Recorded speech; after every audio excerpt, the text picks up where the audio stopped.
നമസ്കാരം, ഭാരത് ലൈവിലേക്ക് സ്വാഗതം. നമസ്കാരം. നമസ്കാരം പ്രശാന്ത്. ഡൽഹി ജന്തർ മന്ദറൊക്കെ കലാപമൊഴിഞ്ഞ് ശാന്ത സുന്ദരമായ പ്രദേശമായി മാറി. അവിടെ ചുമരൊക്കെ പെയിന്റ് അടിച്ചു. അതെ, അതാണോ ഡൽഹി? അതാണ് വ്യത്യാസം. 60 ടൺ മാലിന്യം അതെല്ലാം മാറ്റി ചുമരുകളൊക്കെ ജന്തർ മന്ദറിന്റെ മതിലുകളൊക്കെ പെയിന്റ് അടിച്ച് വീണ്ടും വൃത്തിയാക്കി. എല്ലാം നല്ല ഡൽഹി കോർപ്പറേഷനൊക്കെ വളരെ വ്യക്തമായിട്ടുള്ള അതുകൊണ്ട് ചിട്ടയായ നീക്കങ്ങൾ നടത്തി. പക്ഷേ പെയിന്റ് അടിച്ചാലും വൃത്തിയാകാതിരുന്ന ചില പരാമർശങ്ങൾ, ചില രൂക്ഷമായ വാക്കുകൾ, ഇതൊക്കെ ഈ CJPയിലെ മുതലാളിമാരുടെ ഭാഗത്തു നിന്നുണ്ടായിരുന്നു.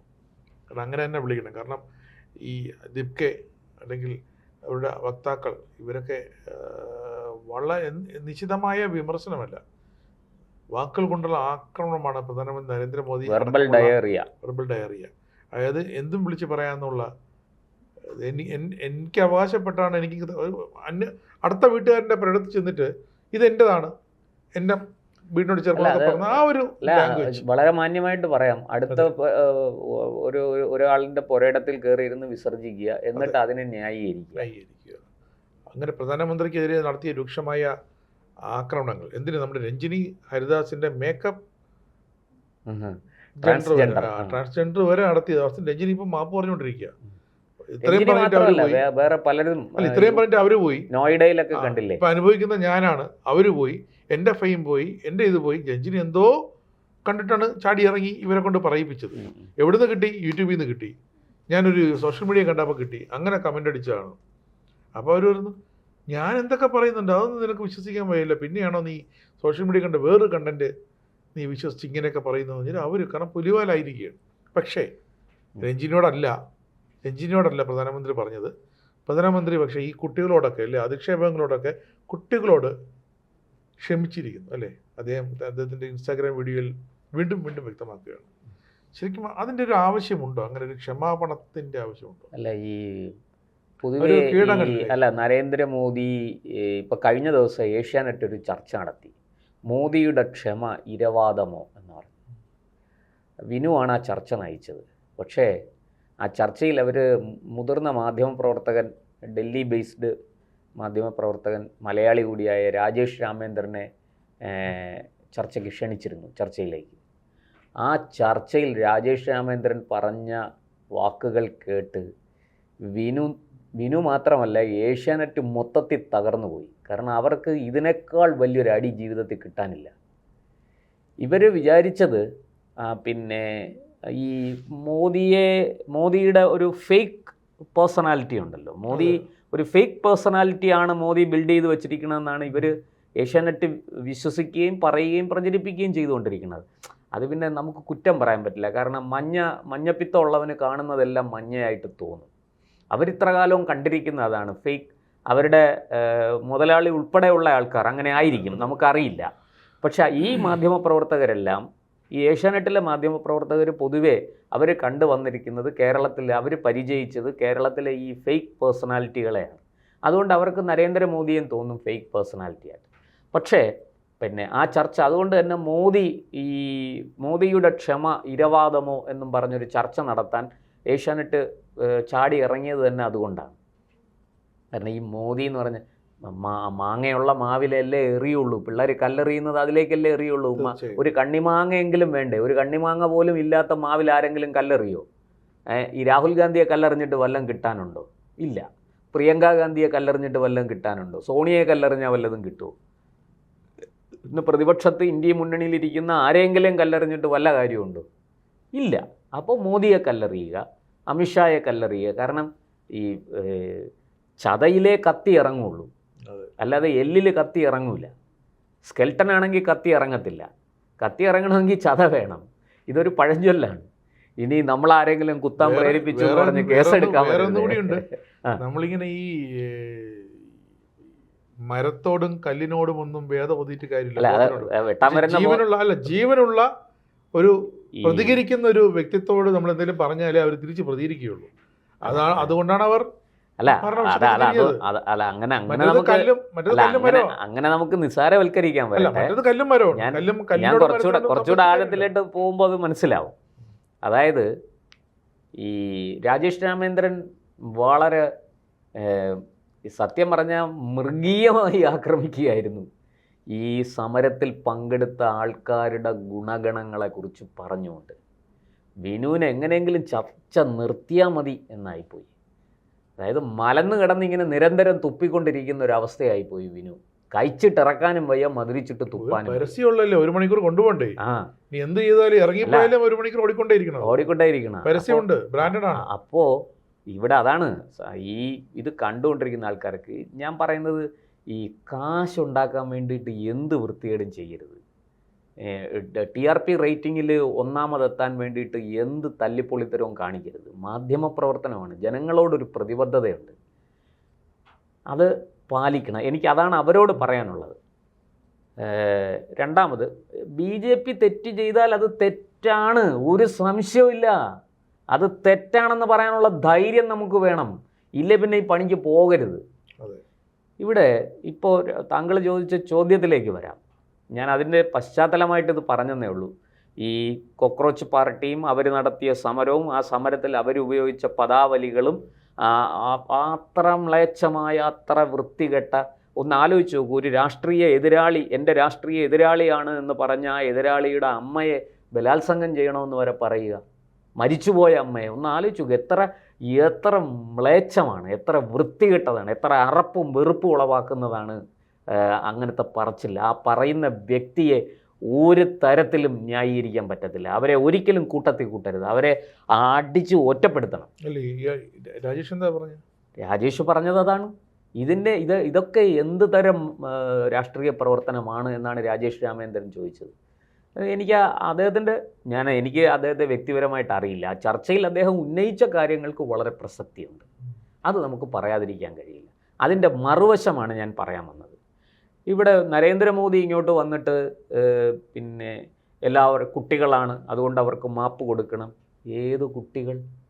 40 വയസ്സും 30 വയസ്സും ആയിട്ടും JNUവിൽ ഏതോ ഒരു പേപ്പർ ഇനിയും എഴുതിയെടുക്കാനുണ്ടെന്നും പറഞ്ഞ് അവിടുത്തെ ഹോസ്റ്റൽ സൗകര്യം ഉപയോഗിച്ച് ജനങ്ങളുടെ നികുതി പണം കട്ടുമുടിച്ച് തിന്നു കൊഴുത്ത് ജീവിക്കുന്ന കുറേ എരണം കെട്ടവന്മാരോടോ അല്ലെങ്കിൽ അങ്ങനെയുള്ള വിദ്യാർത്ഥിനികളോടോ ആണോ മാപ്പ് കൊടുക്കേണ്ടത്? എന്താണ് നരേന്ദ്രമോദി പറയുന്നത്? എനിക്ക് മനസ്സിലാകുന്നില്ല. നരേന്ദ്രമോദി എന്ന വ്യക്തിക്ക് മാപ്പ് കൊടുക്കാം, നിങ്ങൾ എന്ത് വേണമെങ്കിലും ചെയ്തോളൂ, നമുക്കതിലൊന്നും ഒരു പ്രശ്നവുമില്ല. പക്ഷേ ഇന്ത്യയുടെ പ്രധാനമന്ത്രി കസേരയിൽ ഇരിക്കുമ്പോൾ നരേന്ദ്രമോദി കേവലം ഒരു വ്യക്തിയല്ല, 145 കോടി മനുഷ്യരുടെ പ്രതിനിധിയാണ്. അല്ല, ആ പ്രതിനിധിയായ നരേന്ദ്രമോദി പ്രോട്ടോകോൾ അനുസരിച്ച് വേണം പെരുമാറാൻ. മുന്നോട്ട് പോയിട്ടില്ല. അല്ല, ആ പ്രോട്ടോകോൾ അനുസരിച്ച് മുന്നോട്ട് പോകണം. അദ്ദേഹത്തിന് ഇന്ത്യൻ പ്രധാനമന്ത്രിക്ക് മാപ്പ് കൊടുക്കാൻ ഭരണഘടനയിൽ ഏതെങ്കിലും വകുപ്പുണ്ടോ? അങ്ങനെ ഒരു കാര്യം താങ്കൾ കേട്ടിട്ടുണ്ടോ? എൻ്റെ അറിവിലില്ല കേട്ടോ. പിന്നെ എന്തിനാണ് നമ്മൾ രാജ്യത്ത് കോടതികൾ ഉണ്ടാക്കി വെച്ചിരിക്കുന്നത്? എന്തിനാണ് നിയമ സംഹിതകൾ ഉണ്ടാക്കി? കേസൊന്നും എടുക്കത്തില്ലെന്ന് ഉറപ്പ് കൊടുത്തതല്ലേ? ആര് കൊടുത്തു? ഞാൻ അതാണ് ചോദിക്കുന്നത്. ഈ കേന്ദ്ര സർക്കാരിന് ഒരു നാട്ടിലൊരു ക്രൈം നടക്കുന്നു, ആ ക്രൈം നടക്കുമ്പോൾ കേന്ദ്ര സർക്കാരിന് അങ്ങ് തീരുമാനിക്കാമോ നമ്മൾ കേസെടുക്കുന്നില്ല, മാപ്പ് കൊടുക്കാം? പിന്നെ ആരോടാണ് സത്യപ്രതിജ്ഞ ചെയ്ത് അധികാരമേറ്റിരിക്കുന്നത്? അവർക്ക് ആരോടാണ് പ്രതിബദ്ധത? ഈ നാട്ടിലെ പൗരൻ്റെ ജീവനും സ്വത്തും സംരക്ഷിക്കാമെന്ന് പറഞ്ഞല്ലേ ഒരു ഗവൺമെൻറ് അധികാരത്തിൽ കയറുന്നത്? ആ ഗവൺമെൻറ്റിന് അത് നിറവേറ്റാനുള്ള ബാധ്യതയില്ലേ? അവരെന്തടിസ്ഥാനത്തിൽ മാപ്പ്? ഇത് രാജഭരണമൊന്നുമല്ല മാപ്പ് കൊടുക്കാൻ. അവർക്ക് വാക്ക് കൊടുത്തത് രേഖാമൂലം വാങ്ചുക്കിന്റെ നിരാഹാരം അവസാനിക്കാൻ രേഖാമൂലം എഴുതി കൊടുത്തിട്ടുണ്ട്. എഴുതിയൊന്നും സമരക്കാർക്ക് രേഖാമൂലം കൊടുത്തിട്ടുണ്ട്. ഉറപ്പ് കൊടുക്കുന്നത് വാങ്ചുക്ക് നിരാഹാരം അവസാനിപ്പിച്ചില്ല. ഞാൻ പറയട്ടെ, വാങ്ചുക്ക് നിരാഹാരം അതേ വാങ്ചുക്ക് തന്നെ മീഡിയയോട് പറഞ്ഞു, അക്രമകാരികളെ ഞാൻ പിന്തുണയ്ക്കുന്നില്ല, ഞാൻ വിദ്യാർത്ഥി സമരത്തിനാണ് ഞാൻ വന്നത്, ഞാൻ അക്രമകാരികളെ പിന്തുണയ്ക്കുന്നില്ല. അതാണ് ഞാൻ ചോദിച്ചത്, അതവിടെ നിൽക്കട്ടെ. ആദ്യം പുറത്തു വന്ന വാർത്ത എന്താണ്? വിദ്യാർത്ഥികൾക്കെതിരെ സമരം ചെയ്ത നീറ്റ് വിഷയത്തിൽ സമരം ചെയ്ത് വിദ്യാർത്ഥികൾക്കെതിരെ ഇത് എടുക്കില്ല, കേസെടുക്കില്ല. നമ്മൾ യോജിക്കുന്നു. അവരൊരു ഈ സമരത്തിൽ 10,000 പേര് പങ്കെടുത്തെന്നിരിക്കട്ടെ, 10,000 പേരും അക്രമം നടത്തിയില്ല. 10,000 പേരും അക്രമം നടത്തിയെന്ന് നമ്മൾ ആരും പറയുന്നില്ല. പക്ഷെ അക്രമം നടത്തിയ കുറേ ആൾക്കാരുണ്ട്, അവരെ തിരിച്ചറിഞ്ഞിട്ടുണ്ട് പോലീസിനത് തിരിച്ചറിയാനുള്ള സംവിധാനമുണ്ട്. രാജേഷ് ജി, ഇതിൻ്റെ അപകടം എന്താണെന്ന് പറയാം. നാളെ ഇന്ന് ഇത് കേസെടുക്കുന്നില്ല, ഇവരെല്ലാം വെറുതെ വിട്ടു, ഒരു പോലീസുകാരൻ തലക്കടിയേറ്റ് മരണാസന്നനായി കിടക്കുകയായിരുന്നു. ഇപ്പോഴാണ് എണീറ്റിരുന്ന് വെള്ളം കുടിക്കുന്നത് ചികിത്സയ്ക്ക് ശേഷം. അടുത്ത എഥനോൾ E20 വരില്ലേ? E20 അല്ല, ഇരിക്കട്ടെ, ഞാൻ അതിലേക്കല്ല പോകുന്നത്. എത്ര സമരം വേണമെങ്കിലും വരട്ടെ. പക്ഷേ ഈ രാജ്യത്ത് പോലീസ് എന്ന് പറയുന്നത് നിയമം നടപ്പാക്കാനും പൗരൻ്റെ ജീവനും സ്വത്തും സംരക്ഷിക്കാനും വേണ്ടിയിട്ടുള്ളതാണ്. സുപ്രീം കോടതി എന്താ പറഞ്ഞത്? ചിലപ്പോൾ പെല്ലറ്റ് ഗൺ ഉപയോഗിക്കേണ്ടി വരും. പോലീസിന് തോക്ക് കൊടുത്തിരിക്കുന്നത് അക്രമകാരികളെ വെടിവെക്കാനാണ്, നിരപരാധികളെ വെടിവെക്കാനല്ല. മര്യാദയ്ക്ക് വന്ന് സമരം ചെയ്യുന്ന സ്വതന്ത്ര പരമാധികാര റിപ്പബ്ലിക്കായ ഭാരതത്തിൽ പ്രതിഷേധങ്ങൾക്കും പ്രക്ഷോഭങ്ങൾക്കും അവസരമുണ്ട്, സാഹചര്യമുണ്ട്. അതിനെ ഫലപ്രദമായി വിനിയോഗിക്കുന്നതിന് പകരം പൊതുമുതൽ നശിപ്പിക്കാൻ വരുന്ന അക്രമകാരികളോട് പോലീസ് എങ്ങനെയാണ് പെരുമാറേണ്ടത്? നരേന്ദ്രമോദി ഒന്ന് പറഞ്ഞു തരണം. അത് അവിടെ പോലീസ് കയ്യും കെട്ടി മിഴുങ്ങസ്യ എന്ന് പറഞ്ഞ് ഈ കലാപകാരികളുടെ അക്രമം നോക്കിക്കൊണ്ട് നിൽക്കുകയാണോ, അതോ അവരെ അടിക്കാൻ വരുമ്പം കയ്യും കെട്ടി നിന്ന് അത് കൊള്ളുകയാണോ പോലീസിൻ്റെ ജോലി? അങ്ങനെ പോലീസ് നിഷ്ക്രിയമായാൽ ഈ രാജ്യത്തെ പാവപ്പെട്ട നിരപരാധികളും സമാധാനപൂർവ്വം ജീവിക്കാൻ ആഗ്രഹിക്കുന്നതുമായ കോടാനുകോടി മനുഷ്യരുണ്ട്. അവരുടെ ജീവനും സ്വത്തും ആര് സംരക്ഷിക്കും? അപ്പോൾ പിന്നെ നമുക്ക് നാളെ പട്ടാളത്തേക്കൊന്നും പിരിച്ചുവിടാം. പാകിസ്ഥാൻ അവിടുന്ന് ഭീകരവാദികളൊക്കെ ഇങ്ങ് കയറിക്കോട്ടെ. നരേന്ദ്രമോദി എല്ലാവരോടും ക്ഷമിക്കും. നമ്മൾ ആരോട് പറയും? അത് നമ്മൾ പറയുന്നത് പൊതുജനങ്ങളോടാണ്, ഈ രാജ്യത്തെ പൗരന്മാരോടാണ്. എനിക്ക് നരേന്ദ്രമോദിയോട് യാതൊരു വിരോധവുമില്ല. അദ്ദേഹം പറയുന്നതും ചെയ്യുന്നതുമായ കാര്യങ്ങൾ ശരിയാണെങ്കിൽ, അത് യുക്തിസഹമാണെങ്കിൽ അതിനോട് യോജിക്കാം. അല്ലാത്തത് യോജിക്കാൻ കഴിയില്ല. ഈ രാജ്യത്തിൽ നിയമവാഴ്ച തകർന്നു പോകും. കുറ്റവാളികളോട് ക്ഷമിച്ചാൽ നിങ്ങൾ കുറ്റം ചെയ്യുന്നത് നിരപരാധികളോടാണ്. അതായത് ഒരു കുറ്റത്തിന് ഇരയായ ആളിന് മനുഷ്യാവകാശമുണ്ട്, അയാൾക്ക് നീതി ലഭിക്കണം. അങ്ങനെയുള്ള ആ വ്യക്തി, ഒരു തെറ്റും ചെയ്യാത്ത ആ വ്യക്തിയോട് കടുത്ത അനീതിയാണ് കുറ്റവാളിയോട് ക്ഷമിക്കുന്നതിലൂടെ നമ്മൾ ചെയ്യുന്നത്. ഒരു വനിതാ പോലീസിന്റെ ഗർഭമലസി ഒരു പോലീസ് ഉദ്യോഗസ്ഥർ ഒരുപാട് പരിക്കേറ്റു. ഇവരെന്തായാലും സ്വകാര്യ പരാതി കൊടുക്കാത്തത്? അല്ല രാജേഷ് ജി, ഇതൊരു സ്വകാര്യ പരാതി കൊടുക്കേണ്ട കാര്യമില്ല. അല്ല ശരി, ഞാൻ പറഞ്ഞു നരേന്ദ്രമോദി പ്രധാനമന്ത്രി ഇവരോട് ക്ഷമിച്ചിരിക്കുന്നു. പക്ഷേ ഇവർക്ക് ക്ഷമിക്കാൻ പറ്റില്ല. അല്ലെന്നേ, നിങ്ങൾ അവിടെയാണ് മനസ്സിലാക്കേണ്ടത്. നിങ്ങൾ ഒരു കാര്യം മനസ്സിലാക്കണം. ഈ പോലീസുകാർക്ക് നാളെ ഇതും പൊക്കി പിടിച്ചുകൊണ്ട് നടക്കാൻ പറ്റില്ല. നമ്മൾ തന്നെ ഒന്ന് ആലോചിച്ച് നോക്കൂ. നമ്മൾ എന്തെങ്കിലും ഒരു ചെറിയ വിഷയത്തിൽ ഒരു പ്രശ്നത്തിൽ അകപ്പെടുന്നു. നമ്മൾ വണ്ടി ഓടിച്ച് വരുമ്പോൾ വണ്ടി ഒന്ന് ചെറുതായിട്ട് എവിടെയെങ്കിലും ഉരസി, രണ്ട് വാഹനങ്ങൾ, രണ്ട് ഉദ്യോഗസ്ഥരാണ്, സ്വകാര്യ കമ്പനിയിലോ സർക്കാർ ഉദ്യോഗസ്ഥരോ എന്തും ആകട്ടെ, അവരുടെ വാഹനങ്ങൾ തമ്മിലൊന്ന് ഉരസി, അവിടെ വെച്ചൊരു ചെറിയ കച്ചട ഉണ്ടാകും. അതവിടെ പറയുന്നു, കഴിയുന്നു, പോകുന്നു. അതും പൊക്കിപ്പിടിച്ചുകൊണ്ട് നടക്കാനുള്ള സമയം ഇന്നുണ്ടോ? നമ്മളൊക്കെ മനുഷ്യരല്ലേ, നമുക്ക് ഒരുപാട് ആവശ്യങ്ങളില്ലേ. നമ്മൾ ജീവിക്കുന്നത് ഒന്ന് ആലോചിച്ച് നോക്ക്. ഈ പരിക്കേറ്റ് മൃതപ്രായനായ പോലീസുകാരൻ്റെ മകള് പറയാണ്, ഞാൻ ഈ ജൻസി സമരത്തിനൊപ്പം ഉണ്ടായിരുന്നതാണ്, പക്ഷേ തിരിച്ചു വീട്ടിൽ വന്നപ്പോൾ അറിയുന്നത് അച്ഛൻ്റെ ഈ അവസ്ഥയാണ്. തല മുഴുവനും ചോര ഒലിപ്പിച്ച് യൂണിഫോം മുഴുവനും രക്തത്തിൽ കുതിർന്ന എൻ്റെ അച്ഛനെ കാണുമ്പോഴാണ് ഞാൻ ചിന്തിക്കുന്നത് ഈ സമരത്തിൻ്റെ ആവശ്യകത എന്താണ്. ആ കുട്ടിയുടെ വാക്കുകൾ ഇപ്പോൾ വൈറലാണ്. ഞാൻ ചോദിക്കട്ടെ, ആ കുടുംബത്തിന് ആര് നീതി കൊടുക്കും? ഈ പോലീസുകാരൻ മരിച്ചു പോയിരുന്നെങ്കിൽ എന്ത് ചെയ്യുമായിരുന്നു? ആര് ഉത്തരവാദിത്വം ഏറ്റെടുക്കും? ഈ പറയുന്ന സമരത്തിന് വന്നിരിക്കുന്ന ആരെങ്കിലും അത് ഉത്തരവാദിത്വം ഏറ്റെടുക്കുമോ? ഈ ഇന്ത്യ ഗവൺമെൻറ് അല്ലേ അതിന് മറുപടി പറയേണ്ടത്, അല്ലേ? അപ്പോൾ നമ്മളിവിടെ പോലീസ് കസ്റ്റഡി മർദ്ദനത്തിൽ ആൾക്കാരും കൊല്ലപ്പെടുന്നുണ്ട്. ആ പോലീസുകാർക്കെതിരെ കർശന നടപടിയെടുക്കാൻ വേണ്ടി നമ്മൾ ഘോരം നമ്മൾ നാവിട്ടലയ്ക്കും, അല്ലെ? മാധ്യമങ്ങൾ അതിശക്തമായിട്ട് രംഗത്ത് വരും. അത് പൗരന്റെ അവകാശമാണ്. അതേ അവകാശം പോലീസുകാർക്കില്ല. അല്ല, അത് ഭരണകൂടം പറഞ്ഞതുകൊണ്ട് കാര്യമില്ല. ഇന്ത്യൻ ഭരണഘടന പറയണം. ഇന്ത്യൻ ഭരണഘടന ഒന്നുകിൽ നീതിന്യായ വ്യവസ്ഥ വഴി പറയണം. ഭരണഘടന പറയേണ്ടത് നീതിന്യായ വ്യവസ്ഥ വഴി, അല്ലെങ്കിൽ ഭരിക്കുന്ന സർക്കാർ വഴി. ഇപ്പൊ സർക്കാർ മാപ്പ് കൊടുത്തിരിക്കുന്നു. ഒരു വിഷയം മുന്നിൽ കിട്ടാതെ ഞാൻ പറയട്ടെ, ഞാൻ ഒരു സ്വതന്ത്ര പൗരനാണ്, ഇന്ത്യൻ പൗരനാണ്. എനിക്ക് പറയാം, ഞാൻ പറയുന്നുണ്ട്. എന്നെപ്പോലെ ആയിരങ്ങളും ലക്ഷങ്ങളും ഇത് പറയും. കാരണം ഈ രാജ്യത്ത് നിയമവാഴ്ച നിലനിൽക്കണമെന്ന് ആഗ്രഹിക്കുന്നവർ ഇത് പറയും. നമുക്കിവിടെ നരേന്ദ്രമോദിയോ രാഹുൽ ഗാന്ധിയോ പിണറായി വിജയനോ VD സതീശനോ രാജീവ് ചന്ദ്രശേഖരോ ഒന്നുമല്ല വിഷയം. നമ്മുടെ രാഷ്ട്രത്തിൽ നിയമവാഴ്ച നിലനിൽക്കണം. രാഷ്ട്രം എന്ന് പറയുന്നത് പൗരൻ്റേതാണ്. പൗരന്മാർ ചേർന്നാണ് രാഷ്ട്രം ഉണ്ടാകുന്നത്. ആ പൗരൻ്റെ ജീവനും സ്വത്തും സംരക്ഷിക്കുമ്പോഴാണ് അത് രാഷ്ട്രമായി രൂപാന്തരപ്പെടുന്നത്. രാഷ്ട്രമെന്ന വാക്കിൻ്റെ അർത്ഥം തന്നെ രായെ ഒരു സംസ്കൃത പദമാണ്. രായെ ത്രാണം ചെയ്യുന്നതെന്നാണ്.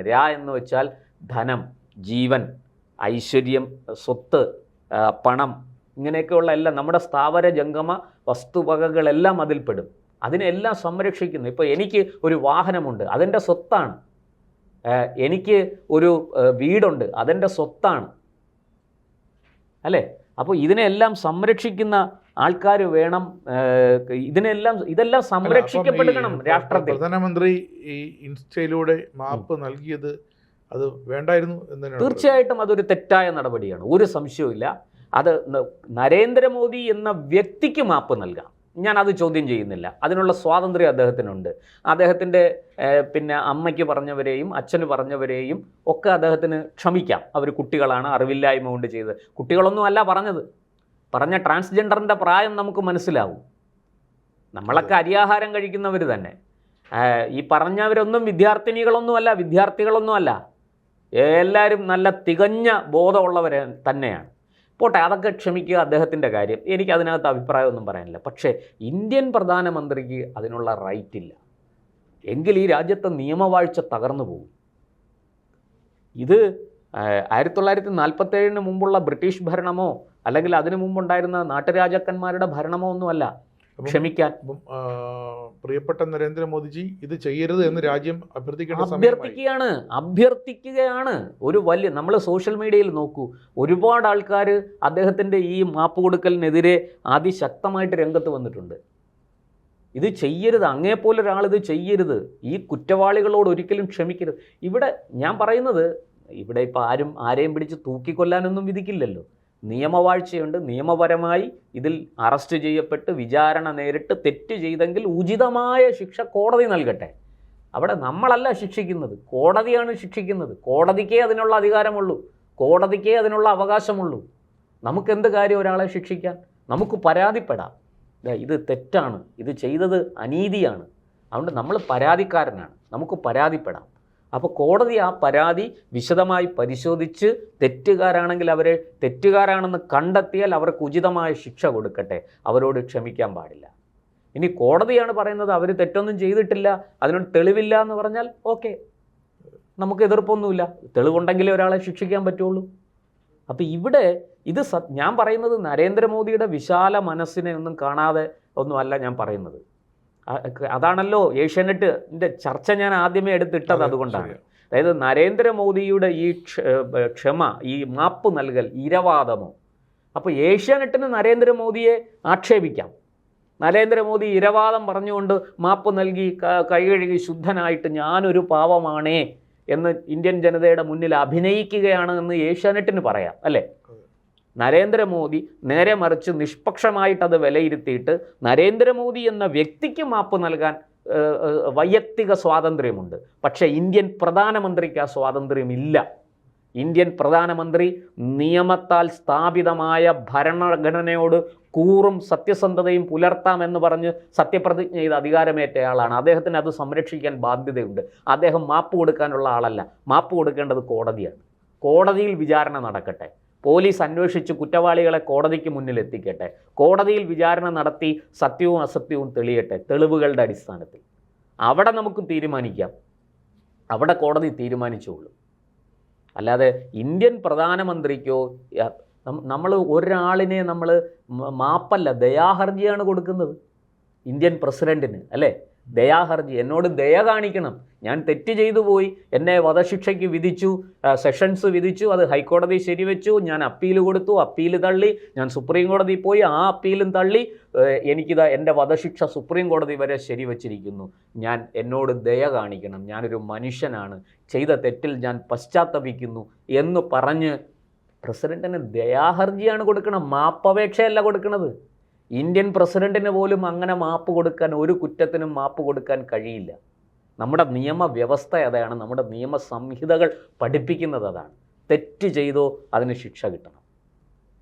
കാരണം ഒരു കുറ്റവാളിക്ക് ശിക്ഷ കിട്ടിയില്ലെങ്കിൽ യഥാർത്ഥത്തിൽ ശിക്ഷിക്കപ്പെടുന്നത്, നീതി ലഭിക്കാതെ പോകുന്നത് ഒരു നിരപരാധിക്കാണ്. നോക്കൂ, ഇവിടെ നരേന്ദ്രമോദിയുടെ മരിച്ചുപോയ അമ്മയും അച്ഛനും അദ്ദേഹത്തിൻ്റെ കുടുംബാംഗങ്ങളുമൊക്കെ. നരേന്ദ്രമോദിക്ക് ഹീരാബെന്നിൻ്റെ ഒരേ ഒരു മകനല്ല, ഹീരാബെന്നിന് വേറെയും ആൺമക്കളും പെൺമക്കളും ഉണ്ട് അല്ലേ? അപ്പോൾ അവരുടെയും കൂടി അമ്മയല്ലേ ഈ പറഞ്ഞത്, ഈ ചീത്തയൊക്കെ പറഞ്ഞത്? അവരുടെ മനസ്സ് വേദനിക്കില്ലേ? അവർക്ക് നീതി കിട്ടണ്ടേ? അവരോട് അനീതി കാണിച്ചില്ലേ അല്ലേ?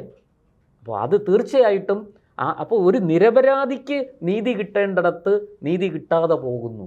അവിടെ ക്ഷമിക്കാൻ നരേന്ദ്രമോദി ആരാ? ഞാൻ പറഞ്ഞല്ലോ, വ്യക്തിപരമായിട്ട് അദ്ദേഹത്തിന് ക്ഷമിക്കാം, അത് അദ്ദേഹത്തിൻ്റെ ഹൃദയവിശാലത, എനിക്കൊന്നും പറയാനില്ല. പക്ഷേ ഇന്ത്യയുടെ പ്രധാനമന്ത്രി അങ്ങനെ ചെയ്യരുത്, അങ്ങനെ പറയരുത് എന്നാണ് എനിക്ക് പറയാനുള്ളത്. വിനീതമായി ഞാൻ ഇന്ത്യൻ പ്രധാനമന്ത്രിയെ ചോദ്യം ചെയ്യാൻ ആളൊന്നുമല്ല, ഞാനൊരു സാധാരണ പൗരനാണ്. ഒരു സാധാരണ പൗരനുള്ള അവകാശങ്ങളോ അധികാരങ്ങളും മാത്രമേ എനിക്കുള്ളൂ. ഞാൻ ആരുടെയും തലയ്ക്ക് കയറാൻ മാത്രം ശക്തനൊന്നുമല്ല. പക്ഷേ ഒരു കാര്യം സത്യമാണ്, നമ്മുടെ നീതിന്യായ വ്യവസ്ഥ മുന്നോട്ട് വയ്ക്കുന്ന കാര്യങ്ങൾ അത് നമ്മളെല്ലാവരും പാലിക്കാൻ ബാധ്യസ്ഥരാണ്. ഇന്ത്യയുടെ പ്രധാനമന്ത്രിക്ക് ഇങ്ങനെയുള്ള കാര്യങ്ങളിൽ ഈ പറയുന്നത് പോലെ അദ്ദേഹം ക്ഷമിക്കാൻ പാടില്ല, ആ പ്രധാനമന്ത്രി ആയിരിക്കുന്ന ആൾ ക്ഷമിക്കാൻ പാടില്ല. മറിച്ച് അത് നിയമപരമായ വഴികളിലൂടെ മുന്നോട്ട് പോകട്ടെ. അതാണ് ഞാൻ ചോദിച്ചത്. കേന്ദ്ര സർക്കാരിന് ഒരു സമരം ഒത്തുതീർക്കാൻ പോകുമ്പോൾ കേന്ദ്ര സർക്കാരിന് എങ്ങനെ പറയാൻ കഴിയും നിങ്ങൾക്കെതിരെ ഞങ്ങൾ കേസെടുക്കില്ല എന്ന്?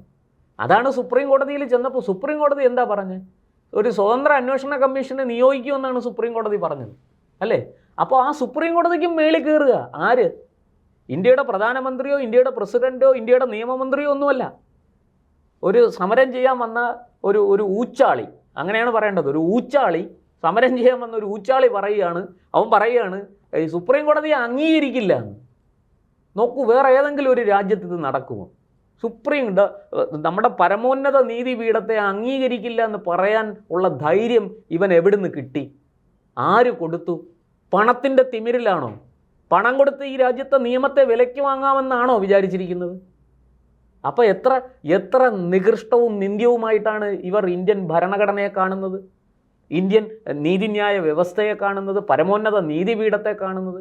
ഇതൊക്കെ അക്ഷന്തവ്യമാണ്. ഇതൊന്നും ക്ഷമിക്കാനേ പാടില്ല. ഗുരുതരമായ കുറ്റങ്ങളാണ് ഇതൊക്കെ.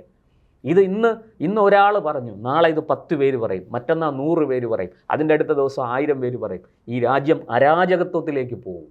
അതിനൊരിക്കലും അനുവദിക്കാൻ പാടില്ല. നിയമത്തിൻ്റെ ഉരുക്കുമുഷ്ടി ഉപയോഗിക്കണം, അടിച്ചമർത്തണം ഇത്തരം ഇതിനെ. അല്ലാതെ ഇത് ഭരണകൂടത്തിന് നേരെ തിരിയുമ്പോഴല്ല അടിച്ചമർത്തൽ വേണ്ടത്.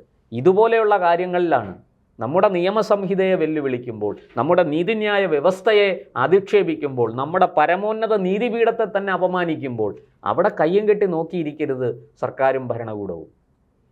അല്ലാതെ ഭരണകൂടത്തിനെതിരെ സമരം ചെയ്തതിന് ലാത്തിച്ചാർജ് നടത്താൻ മാത്രമുള്ളതല്ല, അത് നിങ്ങൾ നടത്താതിരിക്കും. പക്ഷേ ഈ കാര്യങ്ങൾക്ക് കൃത്യമായ നടപടി ഈ രാജ്യത്ത് വേണം. അത് ഈ രാജ്യത്തെ പൗരൻ എന്നുള്ള നിലയ്ക്ക് നമ്മൾ ആഗ്രഹിക്കുന്നു, നമ്മൾ ഉത്കടമായി ആവശ്യപ്പെടുന്നു. ഒരു സംശയമില്ല ആ കാര്യത്തിൽ.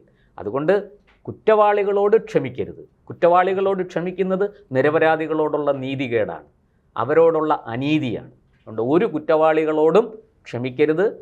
നിയമത്തിൻ്റെ വഴിക്ക് പോകണം. ഈ ശരിയായ അവർ കുറ്റവാളികളാണെങ്കിൽ അർഹിക്കുന്ന ശിക്ഷ തന്നെ കോടതികൾ നൽകട്ടെ. അതാണ് രാജ്യത്തെ നിയമവ്യവസ്ഥയ്ക്കും നമ്മുടെ ജനാധിപത്യത്തിനും നല്ലത്, ഭൂഷണം. അല്ലാത്തത് ഒരു കാരണവശാലും നമുക്ക് നല്ലതല്ല. അത് നമ്മുടെ ഭാവിയെ, നമ്മൾ തന്നെ സ്വയം നമ്മുടെ ഭാവി ഇല്ലാതാക്കുന്ന അവസ്ഥയിലേക്ക്, രാജ്യത്തെ അരാജകത്വത്തിലേക്ക് കൊണ്ടുപോകും. രാഷ്ട്രത്തിൻ്റെ നന്മ അതിലല്ല നിൽക്കുന്നത്.